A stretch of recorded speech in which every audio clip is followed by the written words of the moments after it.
Volvemos, seguimos en Tertulia. Estamos en lunes 3 de mayo del año 2021. Estamos con Ana Laura Pérez, Pablo Carrasco, Martín Bueno y Dawi Suriarte. El PIT-CNT celebró el Día de los Trabajadores con una jornada de recolección de alimentos para las ollas populares y merenderos y también una actividad de búsqueda de firmas promoviendo un referéndum contra la ley de urgente consideración. Bajo la consigna Primero la vida, primero el trabajo, decenas de militantes sindicalizados recorrieron casa por casa algunos barrios solicitando una firma o un alimento. Además, en las sedes de los gremios o en las cooperativas de vivienda por ayuda mutua se montaron sitios donde se recibía firmas contra la ley de urgente consideración o la comida.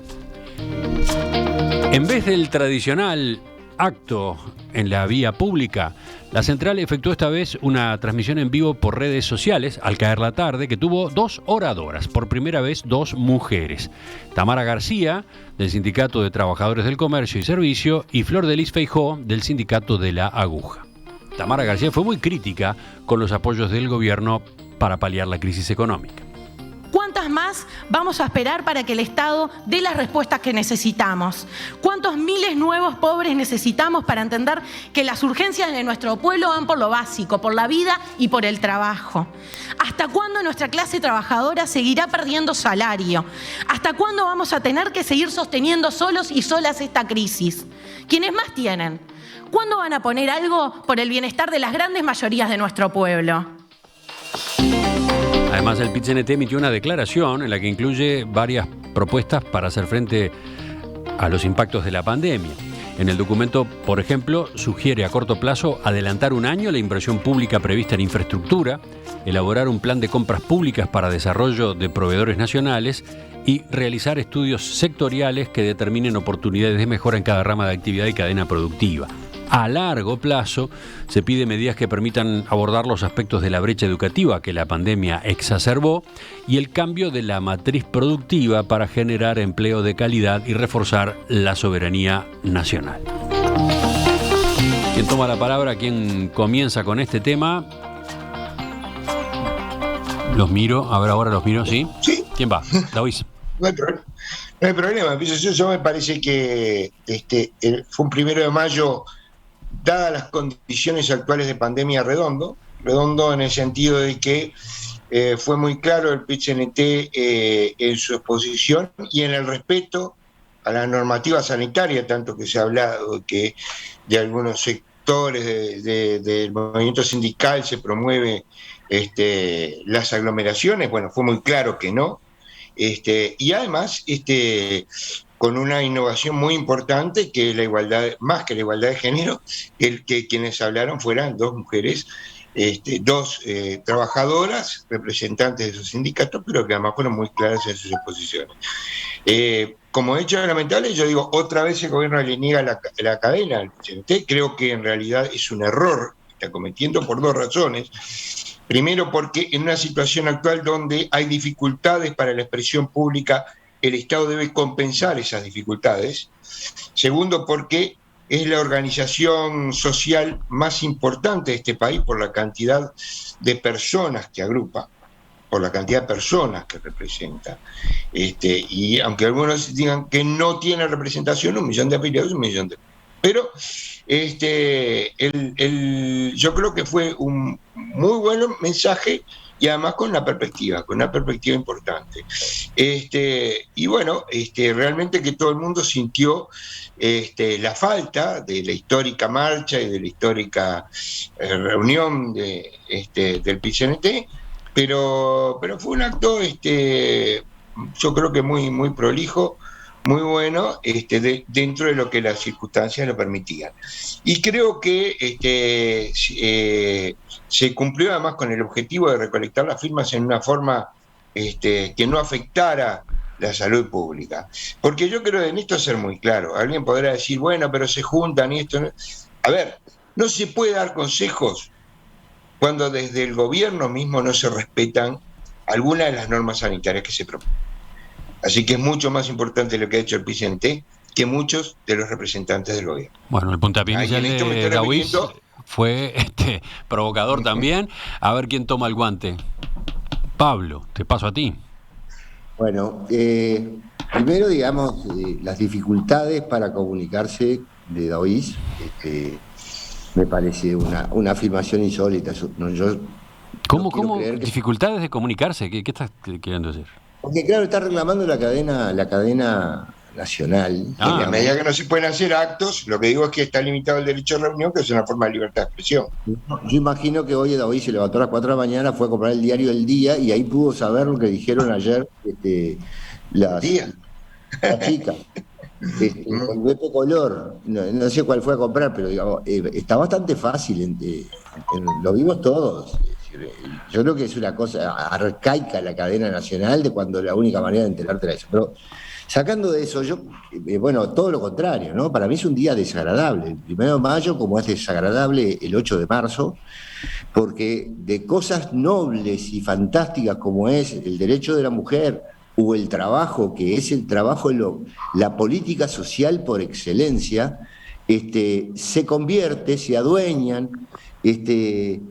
para un día de militancia partidaria, un día en el que básicamente yo llamaría, es el día de festejar la lucha de clases, ¿no? Es básicamente lo que yo siento, o así lo vivo, y por lo tanto yo quería hacer reflexionar sobre, para mí es un día para reflexionar sobre la lucha de clases, porque esa es la propuesta, y entonces quiero hacer recordar a la gente, porque somos teóricamente la intelectualidad, los que estamos aquí, de qué se trata esto de la lucha de clases, dónde nació. La lucha de clases es una concepción de la plusvalía de Marx, en la que las cosas valen por la cantidad de trabajo que tienen. Y en 1848, cuando las cosas tenían un 90% de trabajo braçal de las personas, si después el empresario vendía ese producto y le ganaba arriba, estaba robando al obrero, ¿verdad? Y que las cosas valen por el trabajo que tiene o por el costo que me cuestan, no era privilegio de Marx. David Ricardo y Adam Smith compartían esta visión. De que las cosas valen por el trabajo que me dan. Entonces, hasta 1871, cuando viene Karl Menger, padre de la escuela austríaca, y dice, no señor, si usted hace un pozo y lo vuelve a tapar, usted pasó un trabajo enorme, pero a mí no me interesa el valor que tiene su trabajo, no me genera nada. Es decir, la lucha de clases está basada en una premisa que fue laudada en 1871, que ahora es la teoría del valor, esa que es obligatoria para la escuela y para que tengamos claro cómo funciona, porque a partir de ese día la gente tuvo que salir a complacer a su prójimo, a darle satisfacciones para que pudiera progresar en la vida sin que alguien te dijera qué es lo que te conviene. Entonces, a mí me parece que es el día donde tenemos que los intelectuales aportar otro nivel de discusión, salir a juntar firmas. Creo que es el síntoma más claro de qué se trata esto, de qué se trata el carnaval, de qué se trata el 8 de marzo. Digamos, es un combo que estamos soportando y que, bueno, yo no quiero dejarlo pasar desapercibido. Bueno, la tertulia en este bloque empezó con un choque de trenes. Yo decía que la intervención de David había tenido ribetes provocativos, sobre todo en el final. Bueno, ahí apareció Pablo con otro enfoque en el que, bueno, supongo que David querría responder o sobre el cual querría volver, pero vamos a hacer circular la palabra. Ana Laura y Martín, a ver, ¿por dónde van ustedes? Yo voy. Dale, Ana Laura. Yo creo que comparar el 8 de marzo con el 1 de mayo es hacer lo mismo de lo que nos quejamos. Primer punto. El 8 de marzo no tiene nada que ver con el PIT-CNT. Y no tiene nada que ver con esto. Es más, a mí me pareció muy bien que hablaran dos mujeres en la programa, pero me pareció bastante cosmético. Creo que lo importante sería que, además de hablar en el acto del 1 de mayo, las mujeres no fueran la tercera parte del secretario ejecutivo, o no hubiera exiguas cantidades de secretarias ejecutivas o presidentas de sindicato en el Uruguay, De hecho, es muy llamativo que una de las dos, y no porque Flores de Lis no sea una gran representante sindical, pero para que hablen dos mujeres, no deja de ser llamativo qué sindicatos representan, ¿no? Estamos hablando del sindicato de servicios, ¿sí? Que además Tamara García no ocupa, digamos, cargos de conducción directa en el sindicato, y el otro sindicato es el sindicato de la aguja. Si encontraban un hombre ahí, tenían que ir con una lupa y 4 microscopios para encontrar un hombre en el sindicato de la aguja. O sea que sí, es una mujer, pero porque no hay hombres.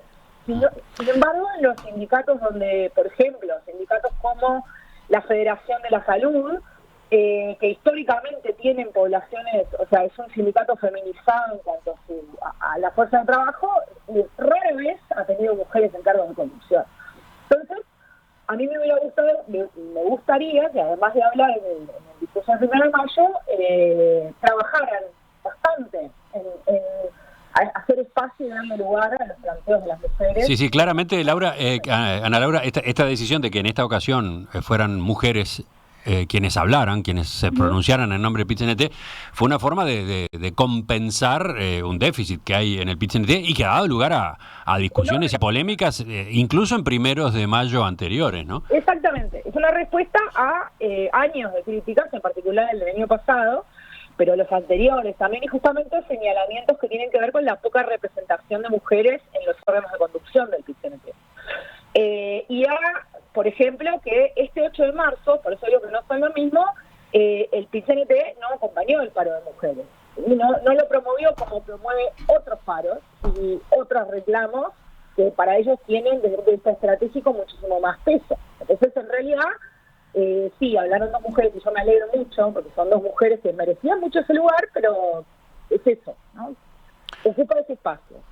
Y en particular sobre los mensajes del PIT-CNT y el lugar que ocupa el 1 de mayo, a mí me parece que son, así como el presidente de la República es representativo del sentir popular, el PIT-CNT es representativo de la gente que va a votar y de los sindicatos que lo integran, y en esa medida tiene derecho a tener el discurso que le parezca tener. Uno puede compartir o no, puede pensar que está de acuerdo o no, pero ese es el espacio que ocupa. Entonces, a mí me parece que es muy sano para una sociedad democrática que exista un 1 de mayo como el que existe, discursos como los que existen y discrepancias como las que existen. Martín. A ver, yo creo en el 1 de mayo, o sea, me parece un día que es un día muy importante. Esa es otra afirmación interesante y curiosa. Yo creo en el 1 de mayo. Nunca la había escuchado. Sí, absolutamente. Absolutamente. O sea, yo creo que es un día importante una para profesión de fe. A ver, explícala un poquito. Claro, a ver, creo que es un día importante reconocer el trabajo, o sea, el rol del trabajador. Es un rol, yo creo que bastante diferente al del empresario. Es un rol muchas veces bastante más sacrificado. Y yo me conozco, y yo siempre digo, yo soy un obrero del derecho. Yo no genero plusvalía y no tengo capital. O sea, mi fuerza de trabajo, que es más intelectual que obviamente que obrera, hace que yo tenga ingresos. Entonces, o sea, yo creo que es un día muy importante el 1 de mayo. Bien, es un día muy importante porque la mayoría de las personas son trabajadores. Sí. ¿Qué quiere decir? De que son trabajadoras que venden su fuerza de trabajo, sea intelectual o sea física, y nada más. Incluso los más sofisticados, si queremos, también son trabajadores. Los que venden conocimiento y aptitudes técnicas. Bien, ¿esto qué quiere decir? Que si no trabajan, no comen. Eso es una diferencia que tenemos con algunos amigos siempre de quién es rico y quién no es rico. O sea, hay gente que gana muchísimo dinero y tiene un pasar absolutamente que parece de persona rica, diríamos, pero si no trabaja no se paga eso. Bien, hay gente, por eso digo, es alguna división que tenemos con algunos amigos y tenemos. Pero bueno, dicho esto, que creo que el 1 de mayo es muy importante y que no es del PIT-CNT, aunque el PIT-CNT obviamente lo convirtió en su día. Yo soy 1 de mayo, para mí es un día importante y yo no me siento nada representado con el PIT-CNT. Y yo creo que lo que hace el PIT-CNT, y este año lo volvió a hacer, como el año pasado, el otro año, hace una década, 2 décadas, 3 décadas y 4 décadas, y siempre lo mismo, para mí es una enorme decepción. O sea, es como, bueno, el Uruguay al final nunca va a terminar de mejorar, nunca va a terminar de salir de donde está. El PIT-CNT es un actor social de primer orden en el Uruguay, de primer orden. El PIT-CNT es importantísimo diríamos, en el futuro del Uruguay. Es una central obrera ordenada, organizada, que representa a mucha gente y tiene poder. Eso es un dato. Y a pesar de eso, hace 50 o 60 años que dice exactamente lo mismo. A pesar de eso, escucho esos discursos y están llenos de clichés inútiles, absolutamente inútiles. No avanzan un gramo, o sea, en evolución. Como decía Pablo, siguen creyendo en la lucha de clase. Tienen consignas ridículas, absolutamente ridículas, que ni ellos mismos se creen en realidad. ¿Bien? El único que en algún momento movió un poco ahí el encefalograma, diríamos, fue Richard Reed, con un discurso novedoso, diferente, y la misma crítica que le clavó el PIT-CNT es la que le hago seguramente al sistema político muchas veces. Básicamente nos conformamos con lo que somos. ¿Bien? Y el PIT-CNT lo único que muestra todos los años es que es más de lo mismo y que no se le cae una idea. O sea, las propuestas que están en su declaración, salvo una, de adelantar, diríamos, el presupuesto para obras, todas las otras son generalidades que no dicen absolutamente nada. Pero unas generalidades impactantes, impactantes. Y luego en los discursos, yo escucho hablar del capital financiero, de que acá se premia el capital financiero. No, señor, el capital financiero se premia en Argentina y con Alberto Fernández. Ahí se premia el capital financiero, que hacen tortas de dinero en un país desorganizado, con déficit fiscal. Ahí se premia el capital financiero. En Uruguay el capital financiero no se premia. Impuestos al capital. Todos sabemos que los impuestos al capital no sirven. Ellos mismos lo saben, la gente seria lo sabe. O sea, los impuestos al capital no recaudan. En un país como Uruguay, un país chiquitito, que hay muy poca gente que tiene realmente dinero o empresas reales, no recaudan los impuestos al capital. Y volvemos a caer en los impuestos al capital.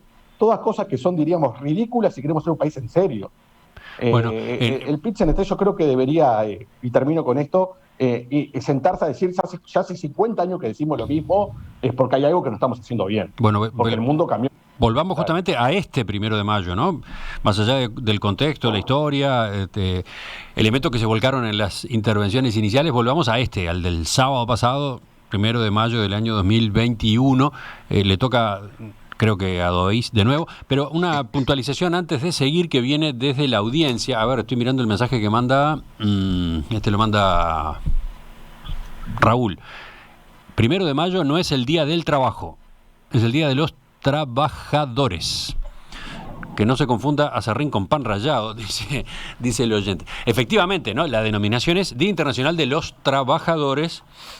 El Día del Trabajo es otra cosa. En Estados Unidos existe el Día del Trabajo y es otra fecha además, ¿no? No sé qué importancia le asignan a eso que el oyente estaba puntualizando. ¿David? No, yo creo que es muy importante. Además, si uno lo mira en la Constitución, una cosa es el artículo 36, otra es el 53 para adelante, porque el Día de los Trabajadores es el Día del Trabajador Asalariado, del que su fuente de ingreso es su trabajo personal. No es rentista, no es... Todo el mundo puede trabajar voluntario, etcétera, pero es el Día del Trabajador Asalariado, aunque todo el mundo se sienta trabajador, y eso me parece muy bien. Yo no voy a entrar en una discusión económica con Pablo, simplemente le voy a decir que yo creo que científicamente está demostrado, las clases sociales existen, guste o no. Y en realidad la discusión siempre está en qué parte de la torta se apropia cada clase, y cada clase tiene su propio reclamo. Porque yo diría, hace 50 años, y esto un poco para lo que dice Martín, hace 50 años que vengo escuchando a la Cámara de Industria, a la Cámara de Comercio, pidiendo que se reduzcan los aranceles, que se flexibilicen los salarios, ¿no? Y en realidad, ¿qué es lo que reclama? Que los salarios no sean muy altos porque si no, no somos competitivos. ¿Y qué es lo que reclama el PIT-CNT? Queremos aumentar los salarios y dice, si aumentamos los salarios va a haber más demanda en el mercado. Y sobre esto podemos hablar bibliotecas, podemos discutir montones. Pero este 1 de mayo, los reclamos del PIT-CNT fueron muy concretitos y limitados. Porque en otro 1 de mayo se han dado medidas más concretas e inmediatas. Este 1 de mayo, el problema central que enfocó el PIT-CNT fue la pandemia. Y una realidad que es los sectores más vulnerables están siendo los más perjudicados por la pandemia, y esto es innegable. Y cuando el PIT-CNT dice, porque no fue parte del discurso, pero lo ha dicho Fernando Pereira cantidad de veces, acá quienes están pagando son los trabajadores, no importa si los trabajadores públicos que ganan más de 120.000 pesos, nadie me explica por qué los privados que ganan más eso no pagan, porque además no es cierto que esos son los que están bancando la crisis, porque de los trabajadores de alto nivel a nivel privado ninguno fue al seguro de paro ni ninguno dejó de trabajar. Los que fueron al seguro de paro son los trabajadores más vulnerables y de mayor, porque son la mayor cantidad. El gerente de la empresa y de los bancos siguen estando donde están. Ahora, ¿por qué no hacen un aporte? Bueno, eso es lo que cuestiona el PCNT. O sea, ¿por qué el sacrificio para bancar el fondo del coronavirus, más allá de esos 18 millones que en realidad planteaba Pablo Carrasco? Es decir, a ver, el aporte tiene que ser mucho mayor de toda la sociedad. Pablo, a ver si por ahí retomas tú. Sí, lo que pasa es que la sensación que a mí me da cada 1 de mayo, y en este más porque tenemos pandemia, porque hay que porque vienen un día después, y porque el mensaje, yo no niego que haya clases, digo que la lucha sea la forma de resolver el problema de las clases. Pero cuando en un mundo que se robotiza, donde hoy podría llegar a producir cosas sin una intervención de una sola persona, es decir, que ya pasaría a ser absurdo la explotación de nadie, porque podríamos no explotar a nadie, en el que se necesita poner la cabeza, en el que no sé por qué David es para el que tiene un salario. ¿Por qué para el que tiene un salario? Yo no tengo un salario, pero trabajo para que ingrese el dinero para poder pagar salarios. Estas cosas se hacen en equipo. Si hay alguien mejor en mi empresa, pero yo seré el asalariado, ¿qué problema va a haber?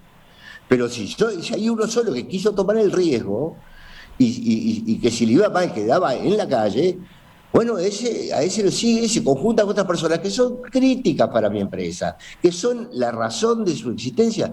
Pero ese enfoque, que es el que nos podría empezar a sacar adelante el día después de esto, está lejísimo del planteo, como decía Martín, de un planteo paleontológico, ¿verdad? De cosas que ya no funcionan en ningún lugar del mundo. Y entonces a mí me entristece ver que ese es el plan B. Qué pobreza, qué poquito y qué desesperanza nos genera. Ana Laura. A mí una cosa que me llama, que me produce, o sea, me parece muy significativa, es que si será claro que existen diferencias, que justamente Pablo no las ve y nosotros sí. Que si existirán las diferencias, o sea, no es lo mismo. O sea, yo entiendo que los dueños de las empresas trabajen, nadie discute eso, pero no es lo mismo un trabajador que el dueño de una empresa, y nunca va a ser lo mismo. Porque a la vista, o sea, porque primero por eso que decía Martín, porque el dueño de la empresa puede no trabajar y se genera igual capital. Y si yo vivo de mi trabajo, si no trabajo, no como. Martín hace una seña de más o menos. A ver, ¿por qué? Más o menos, sí, estamos de acuerdo. Más o menos, depende. Eso es más, hay muchas personas que no tienen empresa, no tienen nada, no hacen nada y viven tranquilamente capital. Sí. O sea, eso es bastante más vidrioso todo. No, y también creo que hay gente que tiene empresa y si no trabaja no come porque tiene empresas unipersonales exactamente. o de muy chiquito nivel. Pero yo creo que cuando discutimos que existen diferencias entre quienes son dueños del capital y quienes no, existen. O sea, es así, es tangible. Entonces a mí me parece que negar eso significa que estamos diciendo que los dueños de las empresas son gente mala y los trabajadores siempre son buenos. No, al menos yo no estoy diciendo eso. Pero negar la existencia de diferencias en el trayecto vital entre una persona que también existen, es verdad, diferencias entre los trabajadores. Hay diferencias entre la gente que hace trabajo intelectual y la gente que hace trabajo manual. Es clarísimo ahora, los que hacemos trabajo intelectual nos pudimos ir para casa y los que hacen trabajo manual no se pueden ir para la casa, por ejemplo. Pero todas esas diferencias existen. Respecto al discurso de un poco viejito del PIT-CNT, sí, yo comparto, pero también comparto lo que dice David, que este año dijeron 2 o 3 cosas que son de la hora, ¿no? Y que están haciendo planteos. Por ejemplo, cuando se dijo que en muchos casos las mujeres están sosteniendo un montón de situaciones y realidades y que eso no ha tenido una contraparte de ningún tipo. O sea, en la medida en que el presidente de la República dice no hay escuela, pero hay que y traten de no salir, pero hay que seguir saliendo a trabajar, un auxiliar de servicio tiene que seguir yendo a limpiar los lugares que limpia y no tiene donde dejar a sus hijos. Esas realidades existen y creo que de eso también se habló en el discurso del PIT-CNT. Y eso no es viejo, es del hoy. Me parece que esta discusión es difícil de cortar, ¿eh? Es difícil. Falta Martín y vamos a dejarlo por acá, salvo que haya intervenciones pero muy obligatorias de los demás. Martín.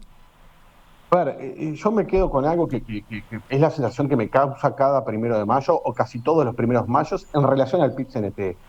Me da desesperanza, porque digo, es muy importante el PIT-CNT y la conclusión del PIT-CNT en su discurso de barricada es: vamos a tirar el capitalismo.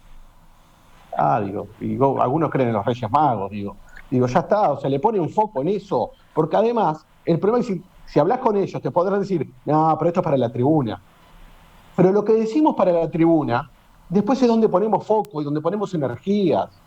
Y el PIT-CNT, como una organización seria, organizada, como digamos que tenemos un sindicalismo comparado a la región, que es muy serio, deben aplicar sus energías y sus focos en otras cosas y no tener un discurso para la barra y un discurso después para otros. O sea, vamos a tirar el capitalismo, nadie tira el capitalismo, se terminó, seamos un mejor país, paguemos mejores salarios, mejores condiciones laborales, hablemos de otras cosas, no de tirar el capitalismo. Enseguida completamos la tertulia, hay pocos minutos, pero hay para las Ya Paso Telegramas.